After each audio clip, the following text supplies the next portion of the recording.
오늘도 갈라디아서를 묵상합니다. 사랑으로 역사하는 믿음이라고 하는 제목으로 은혜를 나누려고 합니다. 갈라디아서를 쭉 읽다 보면 이 갈라디아서 자체가, 이 서신 자체가 주는 느낌은 가볍지 않다, 무겁고 조금은 경직되어져 있는 것이 아닌가, 그런 생각이 들 때가 많이 있습니다. 왜 그러냐 하면 율법을 강조하던 그 시대의 흐름에 반해서 복음의 특성을 말하고 있기 때문에 율법을 자꾸 이렇지 않았느냐라고 얘기를 하다 보니까 무거울 수밖에 없겠다, 그런 생각이 듭니다. 그러나 바울은 갈라디아에 편지를 하면서 이 서신을 통해서 요한이 얘기한 것처럼 진리를 알지니 진리가 너희를 자유케 하리라 라고 하는 복음 안의 자유를 계속해서 강조하고 있음을 우리는 잘 깨치를 해야 합니다. 이 말씀대로 진리는, 복음은 우리의 숨통을 트이게 하고 자유를 누리게 합니다. 여러분은 복음 안에, 진리 안에 계심으로 말미암아 이 자유를, 이 평안을 누리고 계십니까?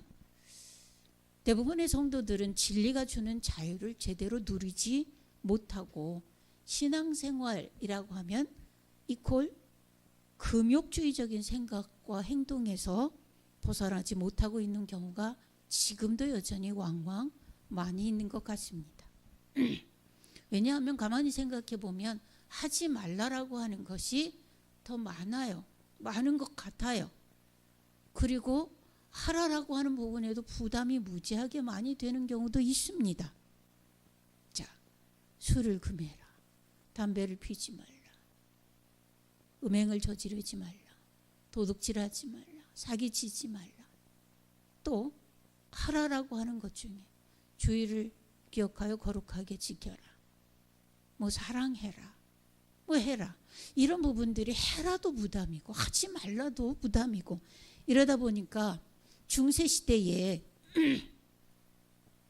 그 신앙생활처럼 그렇게 자꾸 금욕주의적인 것으로 가는 그런 성향이 있고, 그 기준에 의해서 그렇지 않은 성도들을 판단하고 비판하는 그런 경우도 꽤나 있는 것을 봅니다. 여러분, 얼마나 금욕주의적이었는지 우리가 루터를 보면 잘 알지 않습니까? 사도였습니다. 수사였습니다. 신부였었다고요. 그때는 캐톨릭이었잖아요. 근데 맨날 수도자로서 수도하고 금욕적인 삶을 살고, 맨날 계단을 기어올라 십자가 형상이 있는 그 밑에까지 기어오르고 그 힘든 것을 하다가 중간에 가만히 있어봐, 내가 왜 이러지? 왜 이렇게 신앙생활을 해야 하나? 이런 갈등이 늘 있다가 탁 터졌습니다. 예수님 왜 죽으셨지? 십자가의 능력이 뭐지? 그 생각을 하고는 탁 털고 일어나서 걸어 올랐다 걸어 내려온 거 아니에요. 그러면서 95개의 조항에 그러지 말아야 할 것들을 쭉 그냥 자기가 생각한 대로 써서 그냥 저 대문에 붙였어요. 그것이 종교개혁이 된 겁니다. 이것처럼 금욕의, 중세시대의 금욕에 반해서 일어난 프로테스탄트 종교개혁처럼 우리가 이런 금욕적인 그런 것들에서 내 안에 종교개혁이 일어나서 복음으로, 진리로 자유함을 누리는 그런 신앙생활을 지금 바울 사도는 갈라디아 이 서신을 통해서 우리에게 계속해서 문을 두드리고 도전하고 있는 겁니다. 자, 복음은 첫 번째로요, 복음은 사랑으로 역사하는 믿음이다라고 하는 거예요. 복음은 뭐냐? 우리가 그렇게 쥐고 있는, 나도 구원받고 다른 사람도 그리스도 안에 들어오게 전해야 되는 이 복음은 뭐냐? 이 복음은 사랑으로 역사하는 믿음이다. 여러분 1절 한번 다시 눈으로 한번 쫓아와 보세요. 1절에 보면 그리스도께서 우리를 자유롭게 하려고 자유를 주셨으니 그러므로 굳건하게 서서 다시는 종의 멍에를 매지 말라 이렇게 권면합니다. 예수님이 우리에게 주신 것은 자유다. 그러니 그 위에 단단히 서서 다시는 종의 멍에를 매지 말라. 율법에 이렇게 됐다. 율법에 이렇게 됐다. 그것에 매여서 그걸 쫓아가느라고 땀 뻘뻘 흘리고 구원하고는 점점 더 멀어지는 그런 신앙생활을 하지 말라라고 권면합니다. 예수님은 우리에게 참 자유를 주셨습니다. 그러나 이 자유가요, 분명한 것은 방종과는 전혀 다릅니다. 바울은 그 자유를 육체의 욕망을 만족시키는 기회로 삼지 말고 사랑으로 서로 종노릇하라고 권면합니다. 오늘 우리가 12절까지만 읽었는데요. 13절에 보면 이렇게 얘기합니다. 형제들아, 너희가 자유를 위하여 부르심을 입었으나 그러나 그 자유로 육체의 기회를 삼지 말고 오직 사랑으로 서로 종노릇하라. 예수님이 십자가를 지시고 부활하셔서 우리에게 주신 그 하늘의 권세, 예수님 오셔서 우리에게 정복하고 다스릴 충만하고 번성할 그 권세, 그 축복을 우리 안에 회복시키신 것은 아무거나 하면서 나는 예수 안에 있어 라고 하는 자유를, 방종을 누리라고 하는 것이 아니라 너에게 당당하게 그 복음의 능력을 누리면서 하나님을 사랑하고 이웃을 사랑하고 기꺼이 자존심 상하는 것이 아니라 기꺼이 서로 종노릇하는 것이 너무나 기쁜 그 깊이 있는 삶을 살라 라고 하는 것을 바울이 계속 이야기를 하고 있어요. 바울은 믿음으로 의롭게 됨을 여러 차례 언급했습니다. 그가 말하는 믿음은 행위와 상관없는 믿음이 아니라 사랑으로 역사하는 믿음입니다. 이것이 6절에 말씀하는 그 믿음이에요. 바울이 말하는 믿음은요, 다시 말해서 행위와 상관없는 믿음이 아니라 사랑으로 역사하는 믿음, 행동으로 나타내는 믿음이다 라고 하는 거예요. 그런 면에서 보면 야고보와 비슷한, 표현은 다르지만 야고보와 비슷한 믿음이라는 것을 잘 행위와 더불어서 설명하고 있는 대목이다 이렇게 보여집니다. 6절에 다시 보면 그리스도 예수 안에서 할래나 뭐할래나 효력이 없으되 사랑으로 역사하는 믿음이니라. 우리가 얘기하죠.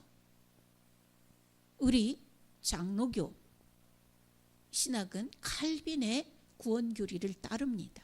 그 중에 대표적인 것이 뭐냐면 이신칭의라고 하는 것이 있어요. 이게 뭐냐 하면 믿음으로 구원을 얻는다, 믿음으로 의롭게 된다라고 하는 거예요.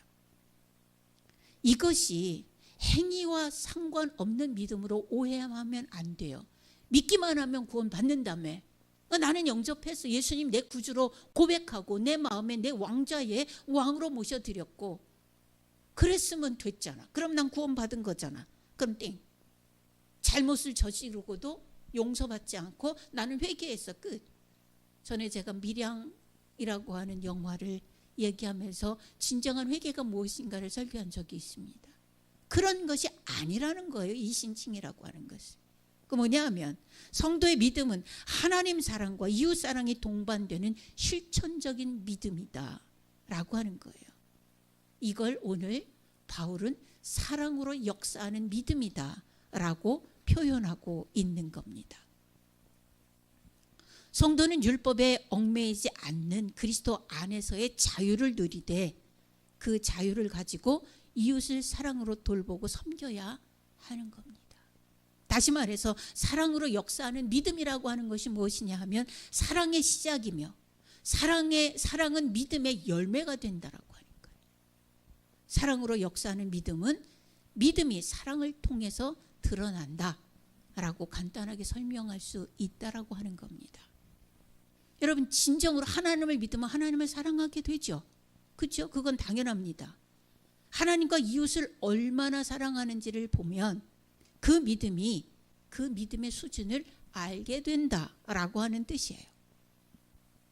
여러분 역으로 누군가를 사랑하지 못하는 것은 우리는 그렇게 생각했었어요. 저 역시 그런 오해를 가지고 평생을 살았던 것이에요. 뭐냐면 내가 누구를 사랑하지 못하는 것은 나의 인격에 문제가 있고 나의 성품에 문제가 있다. 그래서 맨날 자책하고 맨날 눌림을 가지고 살았었습니다. 그런데 이 말씀에 의하면 뭐라는 거예요? 사랑하지 못하는 이유는 뭐예요? 믿음에 눈 뜨지 못해서 그렇다라고 하는 얘기예요. 우리가 하나님을 전적으로 사랑하지 못하는 것은 믿음이 열리지 않아서 그렇다는 얘기예요. 맞나요? 바울은 이 얘기를 하고 있는 거예요. 믿음으로, 사랑으로 역사하는 믿음이라고 하는 것은 이 믿음의 눈이 떠지면 사랑하게 되고 하나님도 사랑하게 되고 그 하나님의 모든 사랑을 다 받고 나는 그 안에서 하나님을 전적으로 사랑하는 그 삶의 행위가 나타나기 때문에 주일성수가 어렵지 않아요. 11조가 어렵지 않아요. 그리고 봉사가 어렵지 않아요. 헌신이 어렵지 않아요. 서로 사랑함이 어렵지 않아요. 그러나 그 눈이 떠 있지 않으면 비판할 사람이 많아요. 교회에서 행하는 모든 일들이 아닌 것 같아요. 부족해요. 그냥 모든 것이 아니야 대가 되는 거예요.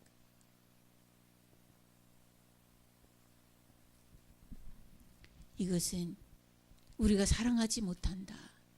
그리고 모든 것이 아니다라고 보이는 이유는 그거는 성품의 문제가 아니다. 인격의 문제가 아니다. 인격의 그릇의 문제가 아니다. 무엇의 문제다? 믿음으로 눈을 떴느냐 못 떴느냐의 문제다라고 하는 거예요. 복음은 사랑으로 역사하는 믿음이다. 두 번째, 복음은 무엇이냐? 복음은 진리의 순종이다. 진리에 대한 순종이다. 7절로 12절입니다. 참 신앙인은 진리에 순종합니다. 진리라고 하는 것이 율법의 속박에서 벗어나 그리스도 안에 있는 참 자유를 누리는 것을 얘기해요.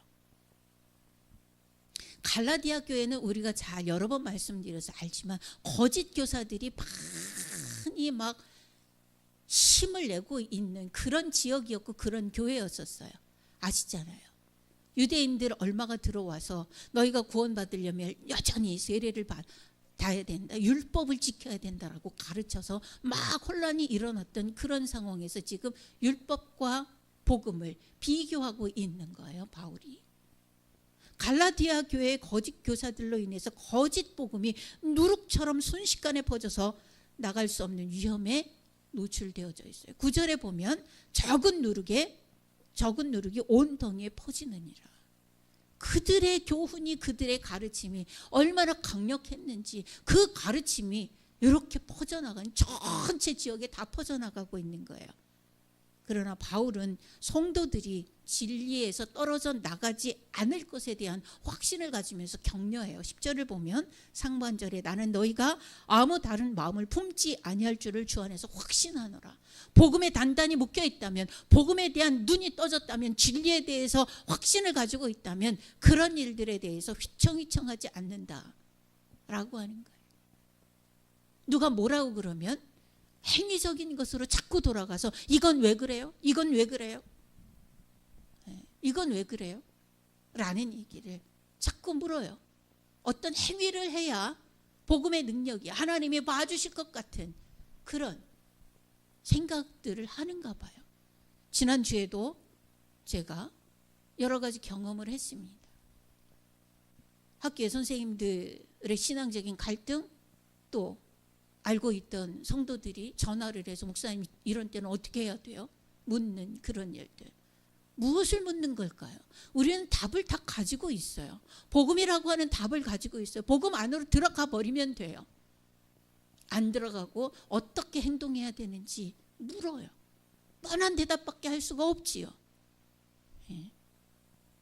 그렇죠. 할례가 그토록 중요한 것이라고 한다면 그런 가르침을 전하는 자들이나 스스로 거세해버려라 라고 그렇게 바울 사도는 풍자적으로 그들을 말하고 있어요. 12절에 보면 너희를 어지럽게 하는 자들은 스스로 배워버리기를 원하노라. 자꾸 할례를 해야 된다, 할례를 해야 한다 하니까, 율법을 지켜야 된다, 할례를 해야 된다고 하니까 그런 자들은 스스로 그냥 배워버리라, 그렇게 얘기하는 거예요.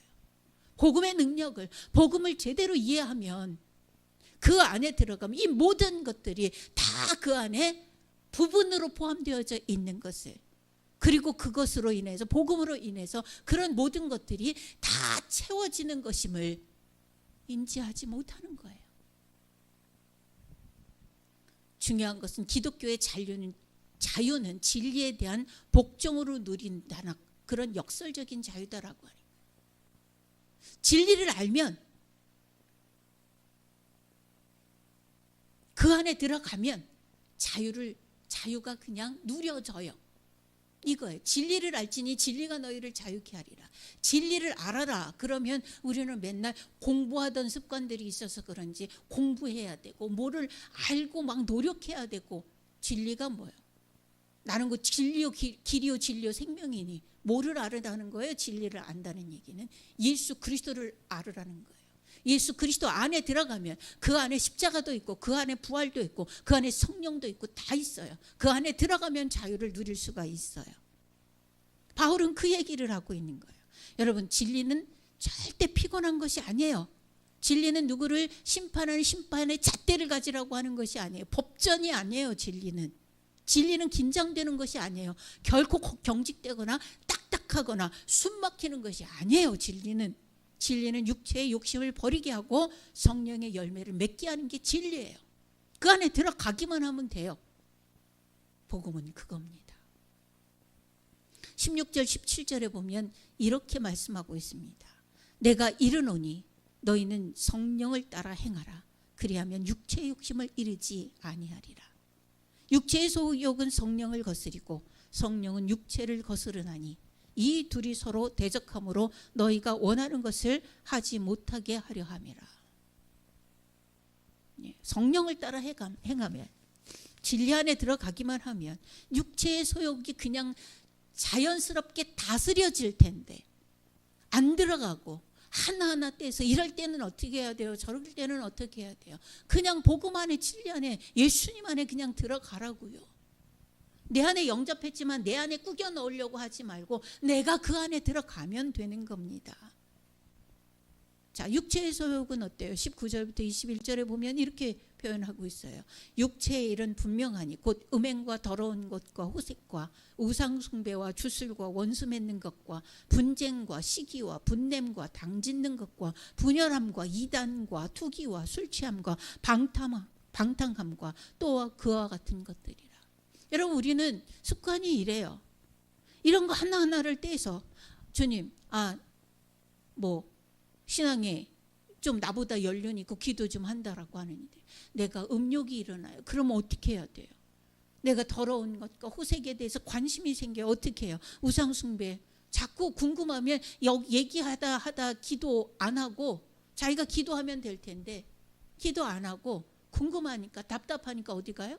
나 예수 믿는 사람도 지난주에도 제가 그 얘기 들었어요. 전 보러 가는 거예요. 응? 답답하니까. 교회에서는 그 답답함을 풀어주지 않는데요. 그러니까 권사님이 전 보러 가는 거예요. 거기서 시키는 대로 하는 거예요. 그리고 여전히 교회는 와. 우상숭배에 아주 척설한 결과를 갖게 될 거예요. 이런 때 하나하나 떼서 이런 때는 어떻게 해요? 저럴 때는 어떻게 해요? 여러분, 예수님 믿는다는 것이 점쟁이가 되는 거예요? 하나님을 믿는다는 것이 신의 쓰임을 씌워지는 거예요? 신내림 받듯이? 아니잖아요. 그 모든 것들 위에 서서 당당하게 모든 것들을 정복하고 다스려 그 안에서 굳건하게 서는 것이 예수님 믿는 거예요? 하나님 믿는 거예요? 이런 거 하나에 대해서 다 묶여가지고 아니요. 예수님 안에 들어가서 안겨봐요. 이 모든 것들이 다 저 밑에 먼지같이 다 깔려고 없어져 버려요. 갈등이 아니라고요. 자유로움으로 하나님이 사람을 지으실 때에 남자와 여자를 주시고 그들에게 복 주시며 이르실 때 정복하고 번성하라, 다스려라, 그 안에 충만하라. 이걸 복으로 주신 그것이 그리스도 안에서 당당하게 누려지는 거예요. 오직 그러나 육체의 일은 이렇게 분명하게 이렇게 주르륵 이 소욕이 자꾸 안에서 일어나요. 그러나 22절부터 24절에 보면 오직 성령의 열매는 사랑과 희락과 화평과 오래 참음과 자비와 영성과 충성과 온유와 절제니 이 같은 것을 금지할 법이 없느니라. 그래서 예수의 사람들은 육체와 함께 그 정욕과 탐심을 십자가에 못 박았느니라. 여러분, 지금 우리는 복음은 어떻다고 얘기했어요? 복음은 사랑으로 역사하는 믿음이라 그랬어요. 복음은 진리에 순종하는, 진리에 대한 순종이다라고 얘기를 했어요. 그냥 들어가기만 하면, 오라라고 그랬으니까, 오라, 나와 변론하자 그러셨잖아요, 하나님이. 그러시면 가봐요 좀 제발. 이게 복음의 역사예요. 진리의 힘이에요. 진리의 힘은 우리에게 어떻게 적용돼요? 자유로움으로 적용되어져요. 방종이 아닌 자유로움으로. 우리 한번 정리하고 한번 생각해 봅시다. 우리는 사랑으로 역사하는 믿음의 소유자인가? 하나님 사랑, 이웃 사랑이 인격과 성품의 문제가 아니라 믿음의 문제임을 인지하고 있는가? 믿음의 눈이 열렸는가? 한번 본인을 점검해 보시지요. 진리에 순종하는 성향을 가졌는가? 육체의 소욕을 따름이 자연스럽고 편한가? 아니면 성령을 따라 행함이 편한가? 성령의 인도를 따라서 정욕과 탐심을 십자가에 못 박고 성령의 열매를 맺으려고 하는 순종의 삶을 살고 있는가? 여러분, 복음은 자유입니다. 복음은 진리입니다. 진리는 우리에게 자유입니다. 이 믿음을 가졌다면 사랑으로 역사하는 믿음의 열매가 나타나게 되어집니다. 살아 역사하는 복음의 사람이 되시기를 주님의 이름으로 축원합니다. 기도하겠습니다. 여전히 살아계시는 하나님, 여전히 살아 역사하시고 기꺼이 헌신하시고 다 내어주시는 예수님, 여전히 살아계셔서 우리 안에 큰 영의 축복을 당겨 현실이 되게 하시는, 역사하시는 성령님, 우리 안에 계심에 감사드립니다. 우리가 주의 품에 안겨 있음에 감사드립니다. 하나님, 율법적인 신앙에서 벗어나게 하시고 하나하나의 갈등이 일어날 때마다 진리이신 예수님 앞에 그 복음의 세계로 들어가 참 자유를 발견하고 믿음의 눈을 떠서 사랑의 열매를 맺는 신앙의 가족들이 되어지도록 강력하게 붙잡고 회복시켜 주시옵소서. 아버지는 우리 많은 문제를 가졌습니다. 우리 많은 연약함을 가졌습니다. 많은 혼란을 가졌습니다. 그러나 진리 안에서 답을 얻고 유쾌하게 무릎을 치며 일어나 자유로이 성령의 열매를 맺어가는 맑은 샘교회 성도들 되어지게 하여 주옵소서. 감사드리며 예수 그리스도 이름으로 기도하옵나이다.